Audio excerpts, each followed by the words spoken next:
은혜가 함께하기를 예수님 이름으로 간절히 축원합니다. 11월 감사의 달 마지막 주일로 하나님 앞에 영광 돌립니다. 이제 우리가 감사의 달을 뒤로 하고 성탄의 달로 나가게 되어져서 대림절, 예수 오심을 준비하는 절기 첫 번째 주일이 시작되었습니다. 특별히 지난주는 추수감사절이었고 오늘 오후에는 회복을 위한 콘서트가 있습니다.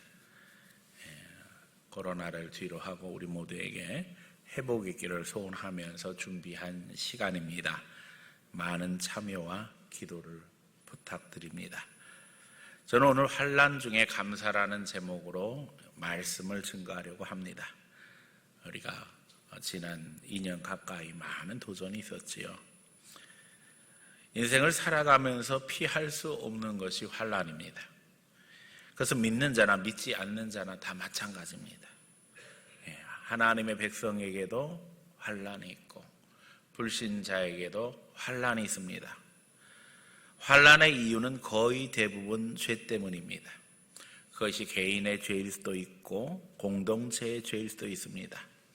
하지만 반드시 죄 때문에 환난이 있는 것도 아닙니다. 하나님의 계획 속에 우리를 훈련시키기 위해 환난이 옵니다. 그래서 잘 구별해야만 합니다. 중요한 것은 믿는 자들에게 오는 환난은 이유를 분문하고 우리를 연단시키며 다듬어 더 큰 은혜의 길로 인도한다는 겁니다.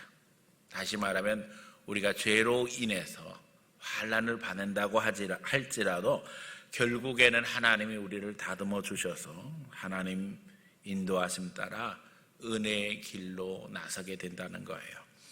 부족한 것, 모자란 것, 죄악된 것을 깨닫고 하나님과의 관계가 분명해지므로 우리는 비로소 하나님의 사람으로 인도하심을 받게 되어지고 주의 은혜 가운데 살아가게 됩니다.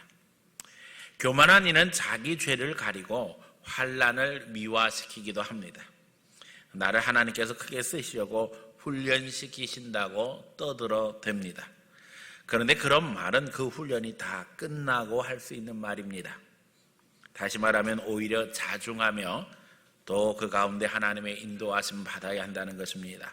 그렇지 않으면 마귀가 틈을 탑니다.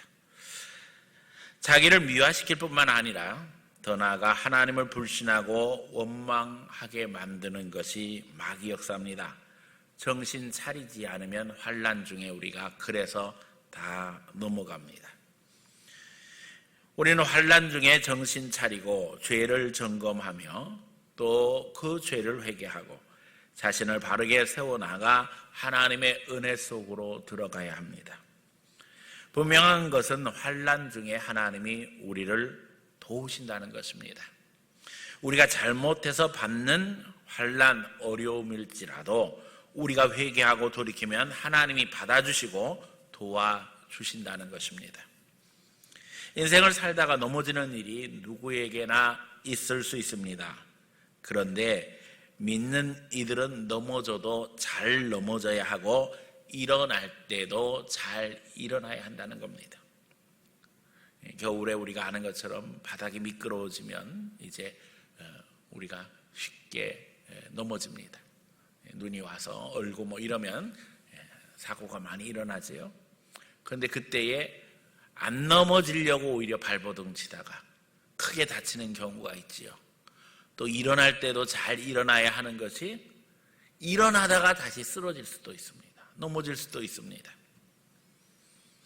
오늘 우리 인생 모두가 다 삶을 살아가면서 하나님 앞에 넘어질 때, 일어날 때 잘 분별해서 인도하심 받기 원합니다. 특별히 오늘 인생의 위기를 만났거나 그러기에 하나님의 도우심이 간절히 필요한 분이 있다면 오늘 간절한 마음으로 말씀에 귀를 기울이며 하나님 앞에 기도하는 시간이 되기를 원합니다. 환난 중에 감사합니다. 이 말씀 생각할 때 주님 은혜가 우리 모두에게 함께 하기를 예수님 이름으로 간절히 축원합니다. 첫 번째, 환난 중에 응답하시는 하나님께 감사하자는 겁니다. 성도에게 환난은 기도하게 합니다. 믿는 이들은 어려움이 생기면 당연히 하나님 앞에 기도해야죠. 기도할 수뿐이 없는 상황을 우리가 만나게 되어집니다. 성경은 그때 하나님이 응답하심을 증거합니다. 환난 날에 여호와께서 내게 응답하시고. 중요한 것은 환난 중에 기도할 때 하나님 앞에 영광을 돌리며 회개해야 한다는 겁니다. 하나님의 계획은 우리를 넘어지게 하시는 데 있지 않습니다. 우리를 바로 세워 하나님의 영광을 드러내게 하시려고 합니다. 요즘 이제 대통령 선거를 보면서 후보들이 선거운동하는 것을 보고 있습니다. 안타까운 것은 왜 그렇게 구설이 많은지 아쉽습니다. 아마 본인들도 그런 구설들을 털고 가고 싶은 마음이 간절할 것입니다. 우리를 향하신 하나님의 계획은 분명합니다. 하나님이 지금 우리를 들어쓰시기 원하십니다. 하나님은 우리에게 좋은 계획을 가지고 인도하십니다.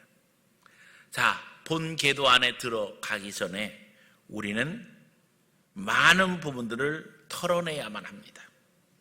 우리의 잘못된 부분, 모난 부분, 문제가 될 부분은 털어내야 한다는 것입니다. 이것이 바로 환난이 오는 이유입니다. 환난은 인내를, 인내는 연단을, 연단은 소망을 이루게 하려 하심이라 했습니다. 비로소 환난이 오므로 인내하고 우리가 그 가운데 다듬어짐으로 하나님 앞에 소망할 수 있다는 거예요. 죄가 아닐지라도 환난이 있을 수 있습니다. 대표적인 경우가 욥입니다. 그는 동방의 의인이라고 불려졌습니다. 하나님이 그를 인정하실 때에 사단이 욥을 하나님께 참소합니다. 결국 욥은 사단의 시험을 받게 되어집니다. 재산도 날아가고 자식도 죽고 몸에는 병이 창궐하고 아내는 저주를 하고 떠납니다. 게다가 친구들은 위로한다고 와서 욥을 책망합니다. 하지만 그 가운데 욥은 흔들리지 않습니다. 결국 하나님의 인정을 받은 욥은 갑절의 복을 받고 당대의 의인으로 인정됩니다. 그는 하나님의 주권을 드러나는 인물이 되었습니다. 그러나 평범한 사람들은 죄 가운데 환난을 당합니다. 평범한 사람들이 당하는 환난의 99.99%는 죄에 근거한다고 해도 과언이 아니라는 겁니다. 욕심, 시기심, 미움, 마귀가 주는 생각과 언어, 행동이 우리를 시험에 빠지게 할 뿐만 아니라 환난을 자초하게 한다는 것입니다. 구약의 수많은 이들, 심지어는 믿음의 조상이라고 불려지는 이들도 거의 이 수준의 범주를 벗어나지 못했습니다. 하나님을 떠난 순간 우리는 위기의 구렁텅이로 빠지게 되어집니다. 결국 이런 환난은 자신을 어렵게 할 뿐만 아니라 다른 이들에게도 위기를 만듭니다. 제가 가끔 그런 얘기합니다. 믿음 없으면 3대를 고생시키게 된다는 거예요. 나만 고생하는 것이 아니라 나 때문에 내 부모님도 고생할 수 있고 내 자식도 고생할 수 있다는 거예요. 그런데 여기서 중요한 것은 돌이켜 우리가 하나님 앞에 기도하면 하나님은 다 들어주신다는 겁니다. 너무나도 감사한 일이죠. 우리를 절대 저버리지 않으신다는 겁니다.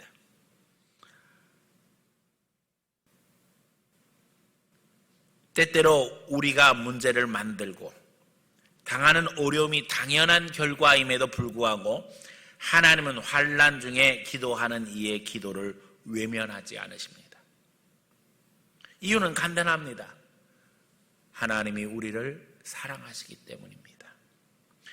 하나님이 우리를 창조하셨고 우리를 그 환난에서 구원하시기 원하시기 때문입니다. 하나님이 얼마나 우리를 사랑하십니까? 독생자 예수 아들까지 아낌없이 내어주신 하나님의 사랑입니다. 힘들고 어려움이 있을 때, 환난이 있을 때 나보다 나를 더 잘 아시고 나를 더 사랑하시는 하나님께 기도하시기 바랍니다. 우리는 하나님의 것입니다. 하나님이 우리를 만드셨고 죄에서 구원하셨습니다. 오늘 우리가 읽은 본문 시편 20편이 증거하지요. 성소에서 너를 도우시고 시온에서 너를 붙드시며 내 모든 소재를 기억하시고 내 번제를 받아주시기 원한다. 우리가 주 앞에 나와 기도할 때 우리의 예배를 받으시며 우리의 그 간절함 속에 응답하시는 하나님을 향해서 감사하며 늘 주님과 함께하는 성도들이 되기를 예수님 이름으로 간절히 축원합니다. 두 번째, 하나님은 우리를 도와주시는 하나님이시라는 거예요. 환난 중에 기도할 때에 우리 기도를 들어주신다는 의미는 그 환난 중에 우리를 도와주신다는 거예요. 이것처럼 감사한 일이 어디 있습니까? 그러므로 믿는 자는 마땅히 도우시는 하나님을 바라보아야 합니다. 하나님은 우리가 잘 되기를 원하십니다. 우리가 성공하기를 원하십니다. 하나님의 영광을 드러내서 세상의 빛과 소금으로 살아가기를 원하십니다. 그러기에 도전이 올 때에, 위기가 있을 때, 환난이 있을 때 하나님 앞에 회개하고 우리를 다듬으며 점검해서 하나님의 은혜 속으로 들어가야 한다는 겁니다. 여기서 우리가 하나님의 뜻대로 살고 있는데도 어려움이 있다면 그건 축복입니다. 욕과 같은 축복이 임하게 될 것입니다.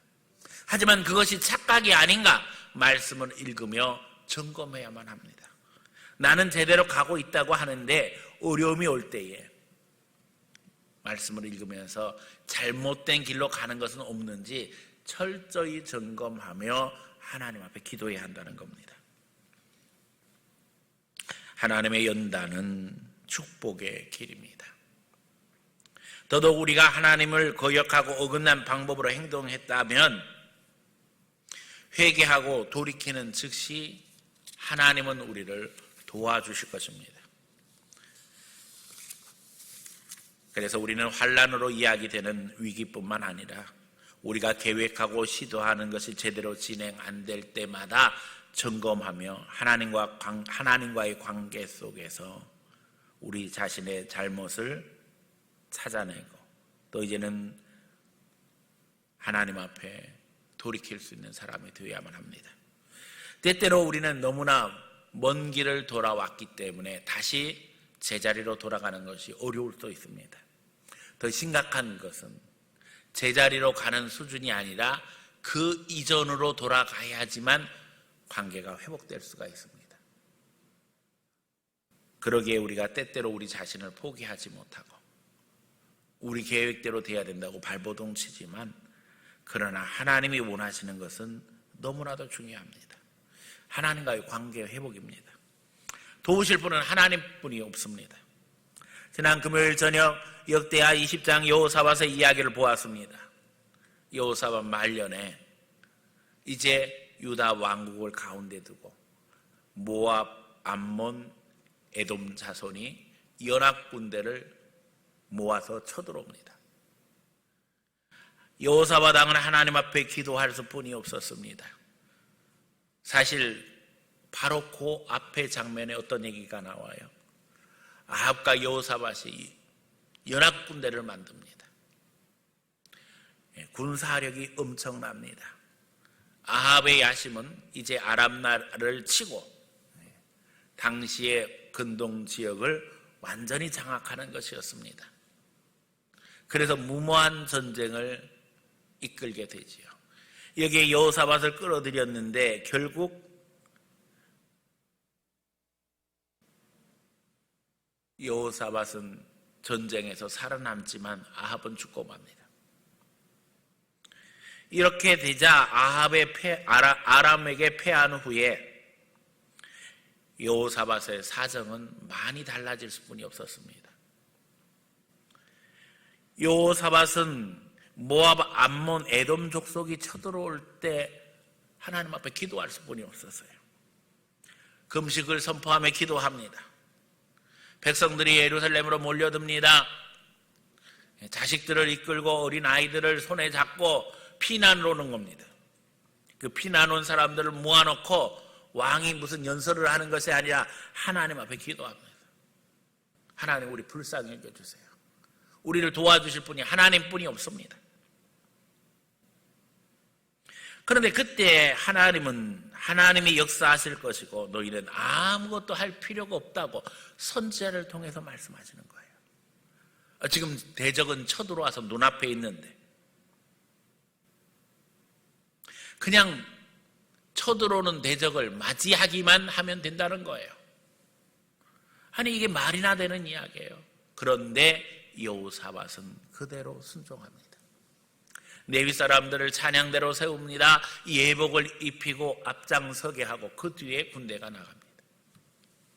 아니, 무슨 하나님을 찬양하는 찬양대가 총알바지도 아니고, 그렇잖아요. 앞에 세우고 하나님을 찬양하고 그 뒤에 군대가 나서는 이 말도 안 되는 상황. 아니, 군대가 앞에 서고 찬양대가 뒤에 서야 될 것 같지 않아요? 그러나 여호사밧은 기억하는 거예요. 우리가 할 수 있는 게 아무것도 없고 하나님이 도와주신다고 했으니 우리는 하나님을 찬양하면서 나가자.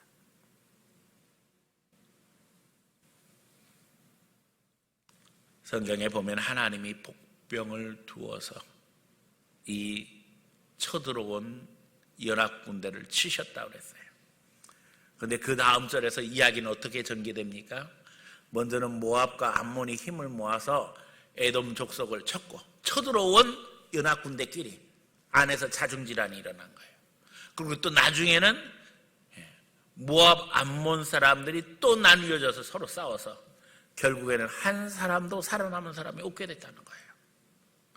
이런 기가 막힐 일이 어디 있겠어요? 오히려 유다 왕국은 전리품으로 인해서 잔치를 하게 되어집니다.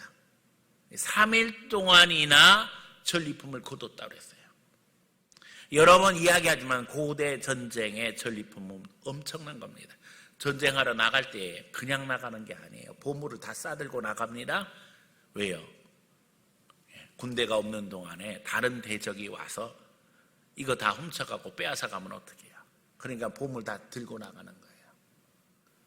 또 싸울 수 있는 무기, 갑옷, 식량, 이게 다 이스라엘의 전리품이 되고 말았어요. 분석해보면 하나님은 여호사밧이 아합과 동맹하는 것을 원하지 않으셨어요.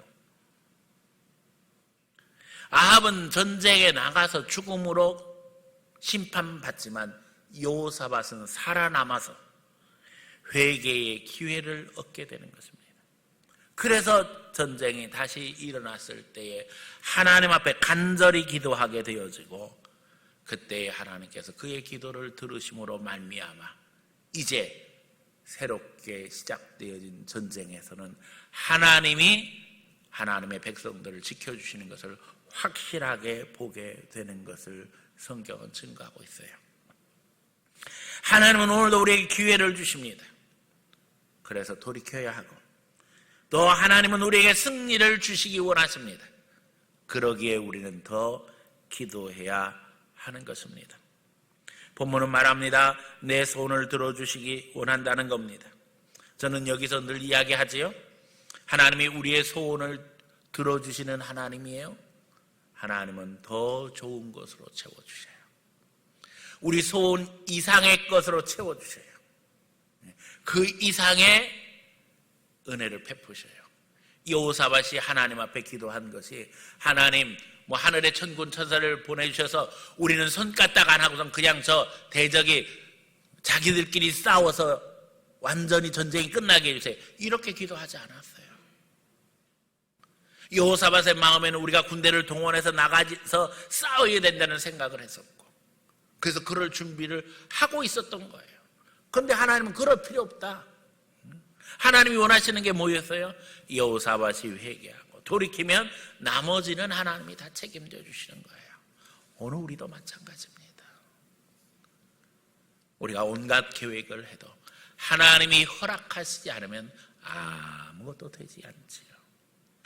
우리는 지금까지 살아온 인생을 다시 한번 점검하면서 하나님 중심으로 우리가 바로 세워져야 하며, 바로 세워져 하나님을 바라볼 때 하나님은 위기가 와도 그 위기를 통해 축복하신다는 사실을 잘 기억함으로 말미암아 환난 중에도 감사하고 도우시는 하나님을 바라보며 늘 감사할 수 있는 성도들이 다 되어지기를 예수님 이름으로 간절히 축원합니다.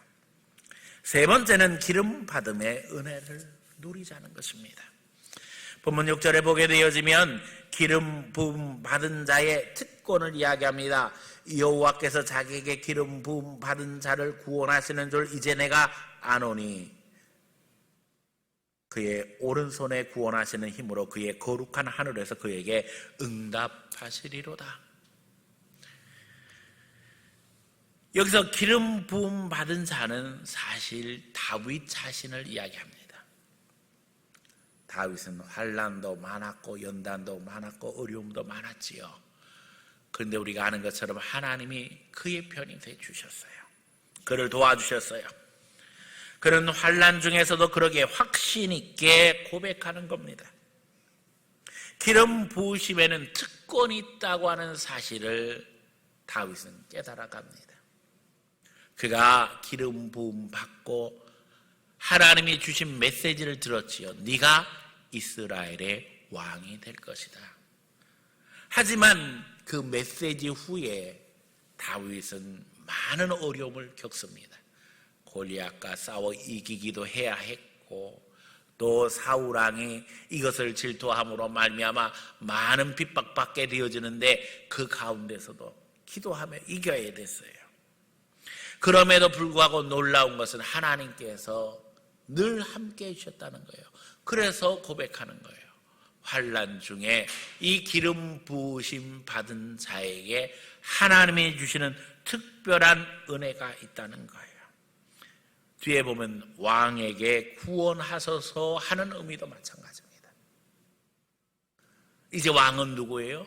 다윗이 왕이 된 거예요. 구약의 기름 부으심은 제한된 이들의 특권이었습니다. 아무나 기름 부음 받는 게 아니었어요. 왕, 제사장, 선지자만 기름 부음을 받았고, 이 기름 부음은 성령님과 동행하는 증거가 되었고, 그들은 하나님의 도우심을 체험하면서 이스라엘 백성들을 이끌어 가게 되어집니다.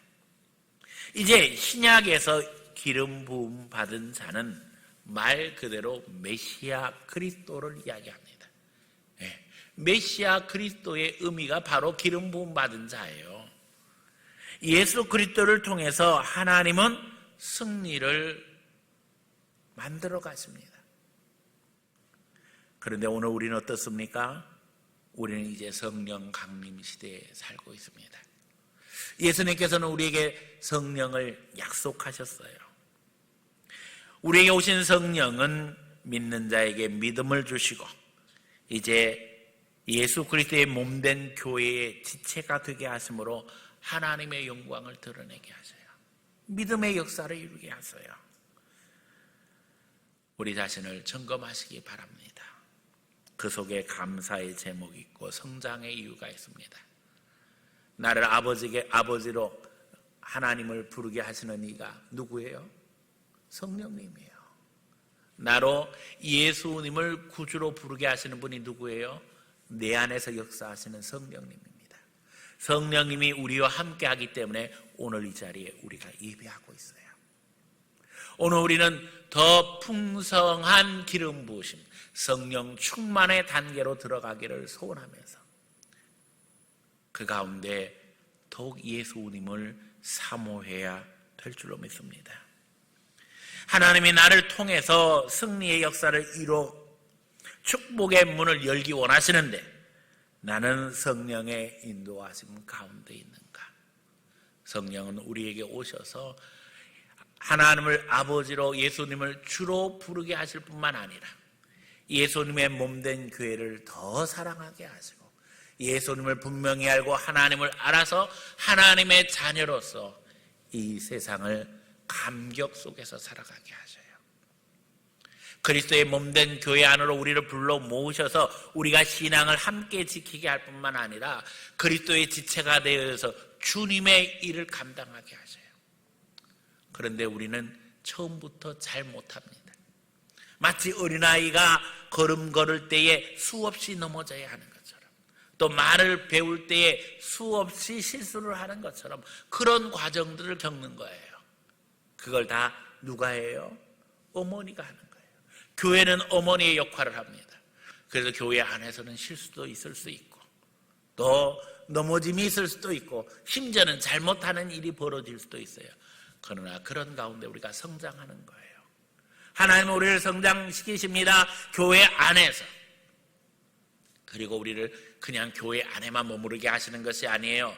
훈련되어지고 연습되어져서 세상에 나가서 이제는 하나님의 영광을 드러내는 빛과 소금의 역할을 감당하게 하시지요. 훈련받지 않은 사람들이 세상에 나가서 하나님의 영광을 드러낼 수가 없습니다. 그렇잖아요. 어린아이가 말도 못하고 걷지도 못하는데 뭘 할 수 있겠어요? 성장해야지요. 부모가 필요한 거예요. 그래서 주님이 우리를 교회로 불러 모아주시고 함께 주의 일을 하며 도와줌으로 협력하게 하시는 거예요. 여기서 다듬어지고, 여기서 훈련되어지고, 여기서 성장하는 것입니다. 그래서 교회 안에서 서로 격려하는 법을 배우고, 서로 다듬어주는 법을 배우고, 서로 사랑하는 법을 배우고, 서로 위해서 기도하는 법을 배우고, 서로 존중해주는 법을 배우면서 우리가 예수 그리스도를 본받아서 하나님 앞에 성장하게 되는 거예요. 그래서 신앙이 중요하다는 거예요. 성령님이 우리를 통해서 일하시기 원하시기 때문에 우리를 하나님 앞에 돌이키게 하실 뿐만 아니라 이 안에서 훈련되어짐으로 말미암아 세상이 감당할 수 없는 주님의 사람으로 세상에 나가서 영향력을 행사하게 하신다는 거예요. 어둠의 빛이 비춰지면 어떤 일이 벌어져요? 어둠은 물러가게 되어져요. 소금이 뿌려지게 되면 어떤 일이 벌어져요? 맛이 나게 되어지고 썩지 아니하게 됩니다. 오늘 주님이 우리를 그렇게 사용하기 위해서 교회로 불러 모으시고 교회 안에서 협력하는 것을 배워가게 하세요. 전도회 안에서, 구역 안에서, 주일학교 안에서 배우며 훈련받으며 협력하며, 이게 다 성령의 기름 부으심 속에서 이루어집니다. 당연히 우리는 끊임없이 우리의 부족함을 깨닫게 되어지고 모자람을 알게 되어집니다. 그런데 훈련받으면서 성장하는 거예요. 그래서 거기서 깨닫는 거예요. 성령의 기름 부으심의 은혜가 놀랍다는 걸. 내가 열심히 할 때에 내 한계가 드러나게 되어지는데 그 한계가 드러나는 그 부분에 성령이 역사하세요. 그래서 교회에 헌신하고 봉사하고 협력하는 게 중요하다는 거예요. 교회에서 교육받는 게 중요하다는 거예요. 우리가 다듬어지고 하나님 앞에 믿음으로 세워질 때 비로소 성령님과 동행하는 방법을 배워나가게 되는 겁니다. 우리는 경건의 훈련, 특별한 세미나를 통해서 고정진 선교사님을 통해서 도전을 많이 받았어요. 어떻게 우리가 성령님과 동행하는가? 말씀 속에서, 기도 속에서. 잊어버리지 말라는 거예요. 하나님이 말씀을 통해서, 이 성경을 통해서 우리에게 말씀하시기 원하신다는 거예요. 메시지를 주시기를 원하신다는 거예요. 그래서 늘 성경을 읽으며 또 그 가운데서 받은 은혜를 점검하고 실천하고, 이제 소그룹 회복을 기대하면서 구역장 모임이 시작되어졌습니다. 우리 구역에 모여서 받은 은혜를 증거하며 함께 나누게 되어질 때 거기 성령이 역사하시는 거예요. 세상 이야기가 뭐가 필요하겠어요? 정치나 이 나라의 경제를 이야기하는 것보다 우리에게 당장 필요한 것이 우리가 신앙 안에서 주님과의 관계가 얼마나 회복되어졌는가, 이게 더 중요한 문제예요. 사실은 하나님 앞에 우리가 회복되어야지만 이 나라가 바로 세워질 수 있고 우리가 세상에 나가서도 빛이 되어져서 어둠의 세력을 내쫓을 수 있고 우리가 헌신함으로 말미암아 소금이 맛을 내게 되는 것처럼, 부패를 방지하는 것처럼 능력을 행할 수 있는데 훈련되지 아니하고 연습되지 아니하고 다듬어지지 아니하고 무엇을 할 수 있겠어요? 오늘 그리스도인들에게 환난을 통해서 주시는 메시지는 너무나도 분명합니다. 그러기에 우리는 감사하게 되어지는 거예요. 그 어려운 일을 통해서 하나님은 우리를 다듬으시고 회개하게 하시고 주님의 사랑 안에 들어가게 하시고 그 은혜를 누리게 하시는데 단지 거기에서 끝나게 하시는 것이 아니라 이제는 세상을 향해서 거룩한 하나님의 능력을 행사할 수 있는 믿음의 사람으로 우리를 세워나가기 원하신다는 겁니다. 여러분에게는 보이지 않는 성령의 도우심이 함께 있습니다. 그것은 마치 날개와 같아요. 활짝 펴고 날아야 되는데 날개가 있는지도 모르면, 그 날개가 활짝 펴서 날 수 있는 도구라는 걸 모르면 그게 무겁기만 하고 짐만 되는 거예요. 그렇잖아요. 예. 날개를 달고 다니는데 날개로 날 수 있다는 걸 모르면 그게 짐뿐이 더 되겠어요? 무겁고 힘들고 거추장스럽기만 하죠. 성령님이 함께 하시는 것이 이것과 같다는 거예요. 성령은 우리를 통해서 역사하시기를 원하시고 우리에게 지혜를 주시고 우리에게 용기를 주시고 우리를 세상에 나가서 경쟁력 있는 그리스도인으로 세우기를 원하시는데 이 비밀을 모르는 사람들은 신앙이 거추장스럽지요.